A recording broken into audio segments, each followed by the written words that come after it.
تم جب قربانیاں کرتے ہو لن ینال اللہ لحومها ولا دماؤها، آپ نے بکرا ذبح کیا.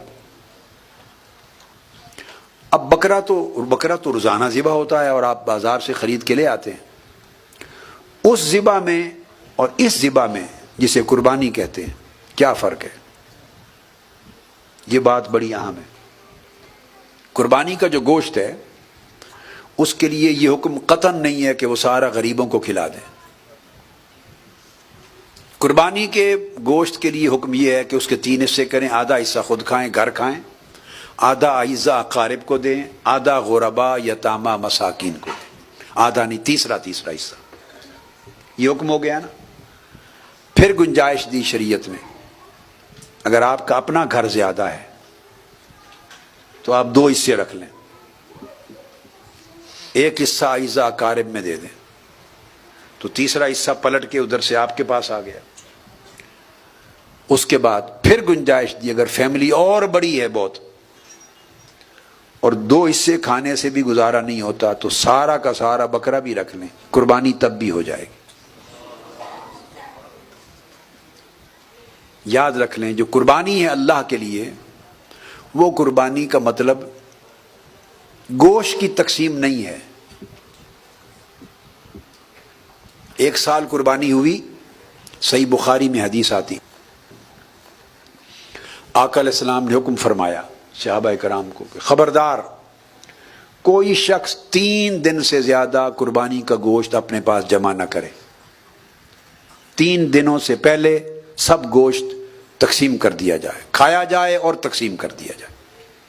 3 دن سے زائد کوئی جمع نہ کرے. تو صحابہ کرام نے ایسے کیا، جتنا کھایا جا سکا کھا لیا. کھانے کی بھی ایک حد ہوتی ہے نا، تو جو کھایا گیا، جو تقسیم ہو گیا تقسیم ہو گیا. 3 دن سے زائد بچانے کی اجازت نہیں تھی، تقسیم ہو گیا. اگلا سال آیا، صحابہ کرام نے پھر یہی کیا. آقا علیہ السلام نے دوبارہ حکم کچھ نہیں دیا تھا.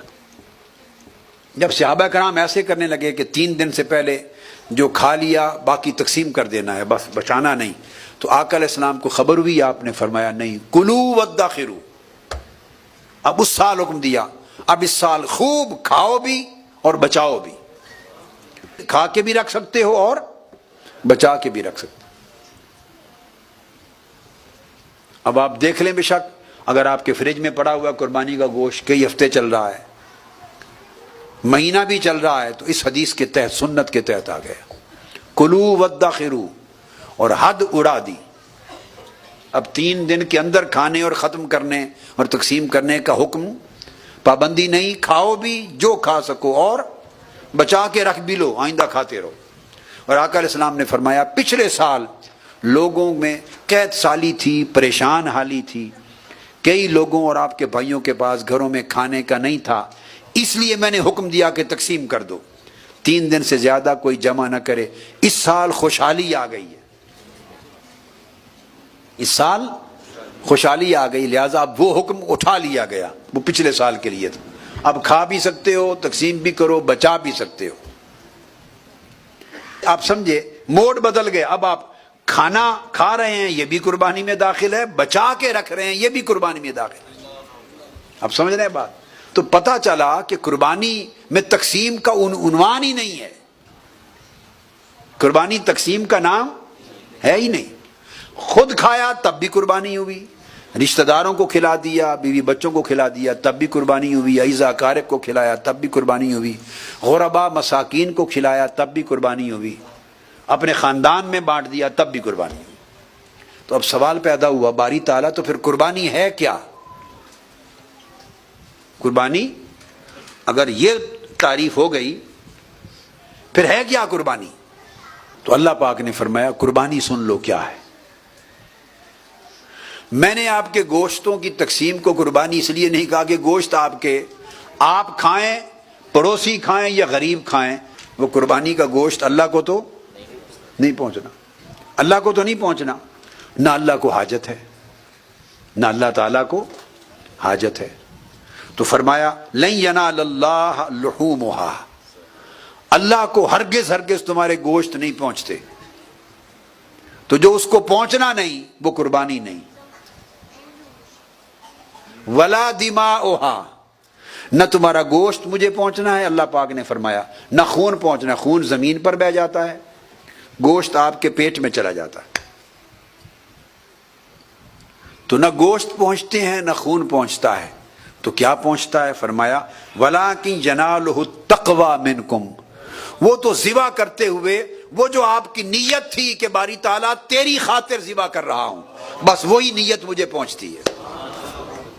اسی نیت نے اس بکرے کے ذبح کو قربانی بنا دیا. آپ سمجھیں؟ بس اتنی نیت نے اسے قربانی بنا دیا. دوسرے بکرے ذبح ہوئے، وہ قربانی نہ بن سکے، چونکہ وہ نیت ہے بھی بیچنا ہے، کاروبار ہے، بزنس ہے، بیچنے کے لیے وہ اپنی دکان کے لیے لا رہا ہے، سو وہ قربانی نہ بن سکے. اور اسی طرح اسی قصاب نے اتنی پیسے کا یہ بکرا بھی ذبح کیا، اور ذبح کرنے والے نے کہا باری تعالیٰ یہ میں تیرے لیے قربان کر رہا ہوں، یہ قربانی دے رہا ہوں تیرے لیے، خالصتاً تیرے لیے. بس اس نیت نے اسے قربانی بنا دیا. حالانکہ وہ نیت دکھائی نہیں دیتی، باقی سب کچھ دکھائی دے رہا ہے، بکرا بھی دکھائی دیتا ہے، گوشت بھی دیتا ہے، خون بھی دیتا ہے. صرف ایک ہی چیز ہے جو دکھائی نہیں دیتی، اور وہ نیت ہے، وہ انسان کے دل میں ہے. تو پتہ چلا جو شے دکھائی نہیں دیتی وہی اصل ہے، اور جو باقی دکھائی دیتا ہے وہ اس کے لوازمات ہیں، اصل نہیں ہے. جو دکھائی دیتا ہے وہ لوازمات ہیں، اور جو ایک ہی شے دکھائی نہیں دیتی وہ اس کا نام نیت ہے. اور اس نیت کا جو اخلاص ہے اللہ کے لیے، اس کو اللہ رب العزت نے تقوی کا شرف دیا، عنوان دیا تقوی منکم، التقوی منکم. تمہاری طرف سے مجھے جو پہنچتا ہے وہ تمہارا تقوی ہے، نیتوں کا تقوی یعنی اخلاص نیت. اسی کے باعث میں نے قربانی بنا دیا. اور تقوی کتنی جلدی پہنچتا ہے؟ وہ جو اخلاص ہے اللہ کے حضور، اخلاص. آقا علیہ السلام نے فرمایا جب تم چھری چلاتے ہو، ذبح کرتے ہو، تو خون کا پہلا قطرہ زمین پر بعد میں گرتا ہے، اللہ کے حضور پہلے پہنچ جاتا ہے. اخلاص کی رفتار اتنی تیز ہے، اتنی تیز رفتار ہے. جب آپ بھیجتے ہیں آسمانوں پر اور چاند پر اور مریخ پر اور سیاروں پر مختلف مشن بھیجتے ہیں، وہ بھی کئی دن لیتے ہیں. شٹلز بھیجتے ہیں، وہ بھی کئی دن، کئی ہفتے، کئی ماہ لیتے ہیں. آج کا انسان اپنی آخری ترقی یافتہ صورت میں چاند تک بھی پہنچانا ہو شٹل کو تو کئی دن لیتا ہے. اور اخلاص ایک ایسی سواری ہے کہ خون کا قطرہ زمین پہ نہیں گرتا، 1 منٹ بھی نہیں ہوتا، اللہ کے پاس پہنچ جاتا ہے.